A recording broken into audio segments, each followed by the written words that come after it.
কচি তাল দিয়ে যে এত সুন্দর একটি আইসক্রিম তৈরি হয়ে যায়, না দেখলে আপনারা বিশ্বাসই করতে পারবেন না। ভিন্ন স্বাদের একটি আইসক্রিমের রেসিপি, আর খেতেও হয় দুর্দান্ত। কচি তালের সিজন চলে যাওয়ার আগে একবার অন্তত আপনারা বাড়িতে এটি বানিয়ে দেখবেন। খুবই তাড়াতাড়ি হয়ে যায় এই বরফের রেসিপিটি, আর উপকরণও একদমই অল্প, শুধুমাত্র কয়েকটি জিনিস দিয়েই বানিয়ে নিতে পারেন। নমস্কার বন্ধুরা, সাগর সুরভি রান্নাবান্নাতে আপনাদের সবাইকে স্বাগত জানিয়ে আমি আবারও একটি নতুন রেসিপি শুরু করছি। আজকে আমি নিয়ে চলে এসেছি এই যে পুরো এক কাঁদি তাল। এই তাল দিয়ে আমি একটি খুবই নতুন ধরনের আইসক্রিম বানাবো। এটা একদমই ভিন্ন স্বাদের একটি আইসক্রিম। তো আপনারা পুরো ভিডিওটা দেখতে থাকুন আমি কিভাবে আইসক্রিমটা বানাই। পুরো এক কাঁদি তাল আছে, কি ভারী, তাকাতে পারছি না।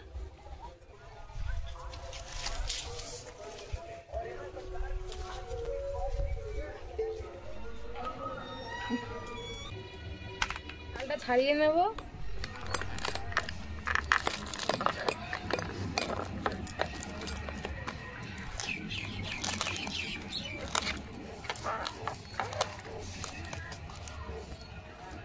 অনেক কষ্টে একটা তাল ছাড়িয়েছি, এটাকে আমি কেটে নেব।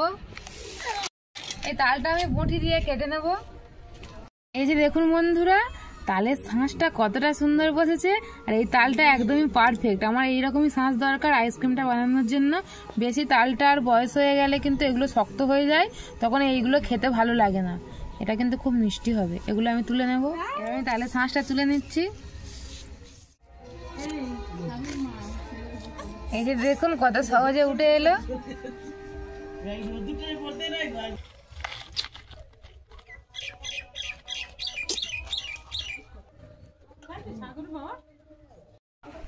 এই যে দেখুন আমার বাবা কত সুন্দরভাবে তালটা তুলে দিয়েছে। আমি তুলছিলাম, ভেঙে যাচ্ছিল, তো সেই জন্য বাবা এসে তুলে দিল। এখন আমি এই তালের এই সাদা অংশটা ছাড়িয়ে ভিতরের শাঁসটা নিয়ে নেব।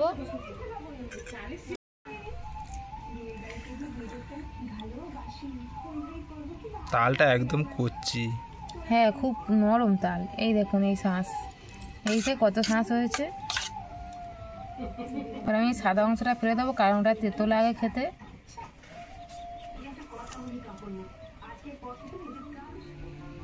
এই যে দেখুন বন্ধুরা, আমার তালের শাঁসগুলো বের করা হয়ে গেছে। সাদা যেগুলো ছিল আমি ফেলে দিয়েছি।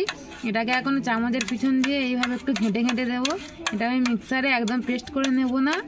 এইরকম থাকলে যখন বরফটা খাবো মুখে পড়লে খুব ভালো লাগবে খেতে। এই দেখুন বন্ধুরা, এটা কত সুন্দর লাগছে, পুরো জেলির মতন হয়েছে। এটা জেলির মতনই দেখতে। তালের শাঁসটা আমার রেডি হয়ে গেছে। এখন আমি দুধ জাল করে নেব। এই যে দেখুন বন্ধুরা, আমি গ্যাসে একটা কড়া বসিয়ে দিয়েছি। কড়াটা গরম হয়ে গেছে। এখন অল্প একটু জল দিয়ে দেব। এবারে আমি দুধটা দিয়ে দিচ্ছি।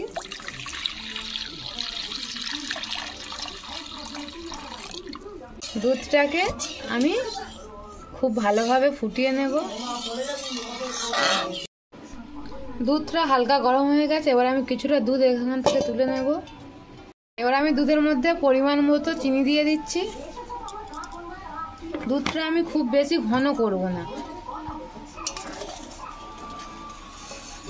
এখানে আমি কোনো রকম কাস্টার্ড পাউডার ছাড়াই আইসক্রিমটা বানাচ্ছি। এই দুধটার মধ্যে কিছুটা কর্নফ্লাওয়ার আর কিছুটা তালের শাঁস গুলে নিয়েছি। দুধটা খুব ভালোভাবে ফুটে উঠেছে। আর এই যে কড়ার চারিধারে দুধের যে সরগুলো পড়েছে, এগুলোকে আমি দুধের মধ্যে দিয়ে দেব। এইভাবে করে দিয়ে মিশিয়ে নেব। এবারে দুধের মধ্যে আমি তাল শাঁসটা দিয়ে দিচ্ছি।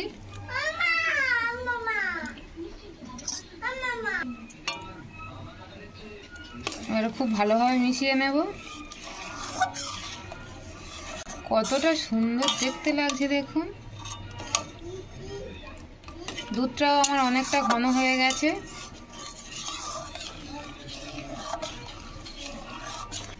এবার কর্নফ্লাওয়ার মেশানো দুধটা দিয়ে দেব, দিয়ে খুব ভালোভাবে মিশিয়ে নেব।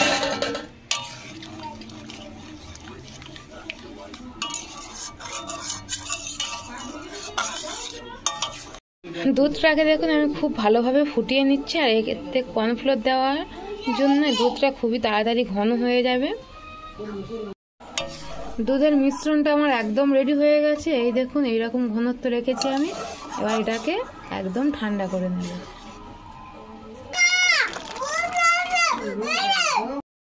আমি এখানে কিছু কাজু বাদাম নিয়েছি, গ্রেট করে দিয়ে দেবো এই মিশ্রণের মধ্যে।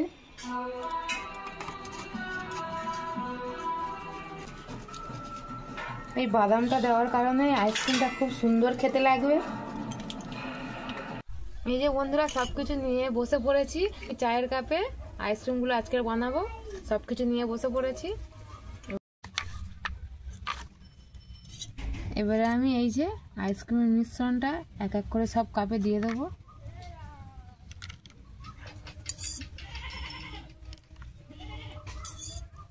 কতটা সুন্দর দেখতে লাগছে দেখুন।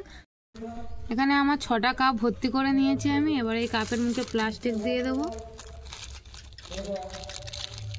প্লাস্টিক দিয়ে চাম দিয়ে আটকে দেব।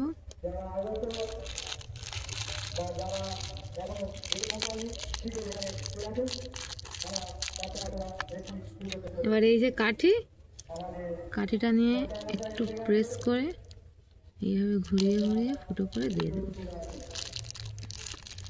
এইভাবে আমি সবগুলো করে নেব।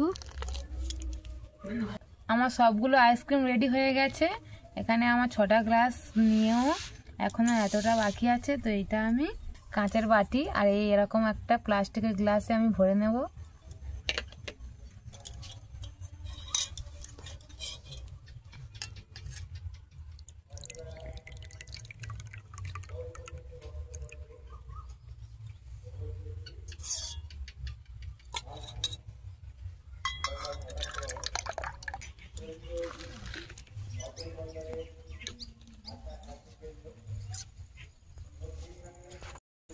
এই যে দেখুন আইসক্রিমগুলো একদম রেডি হয়ে গেছে আর কতটা সুন্দর দেখতে লাগছে দেখুন।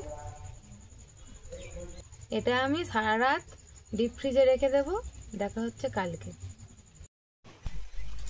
আমি সারা রাত ডিপ ফ্রিজে রেখে দিয়েছিলাম, বরফগুলো একদম জমে গেছে। এখন আমি চলে এসেছি, বরফগুলো খুলে নেব। প্রথমে প্লাস্টিকগুলো আমি খুলে নিচ্ছি।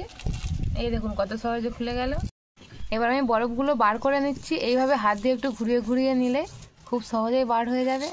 এই দেখুন কত সুন্দর দেখতে লাগছে না? খুব সহজেই উঠে যাচ্ছে বরফগুলো।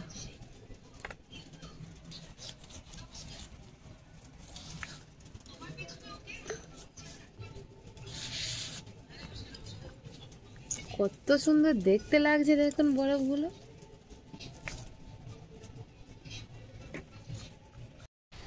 বরফগুলো তো দেখতে খুব সুন্দর লাগছে। এখন খেয়ে বলবো, বাবা খেয়ে বলবে কেমন হয়েছে।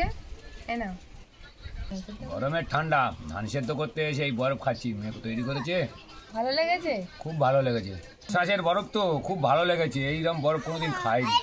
এই প্রথম আমি একটা খেয়ে দেখছি কেমন হয়েছে। না খাও খাও খাও, তালশাঁস খাও, তালশাঁস কি সুন্দর দেখো। খেয়ে রাখো, একটু খাও, গালে দেবে তো। এত সুন্দর টেস্ট হয়েছে বরফটা, কি বলবো। Heavy taste. বাবা তো ধান সিদ্ধ করছিল গরমের মধ্যে, তো বরফটা খাচ্ছে বাবার খুব ভালো লেগেছে। বাদামের টুকরোগুলো আছে, তালশাঁসের টুকরোগুলো আছে, তো খেতে খুব ভালো লাগছে। একদম ভিন্ন স্বাদের একটি বরফ। এরকম বরফ কিন্তু আমরা আগে কোনোদিন খাইনি।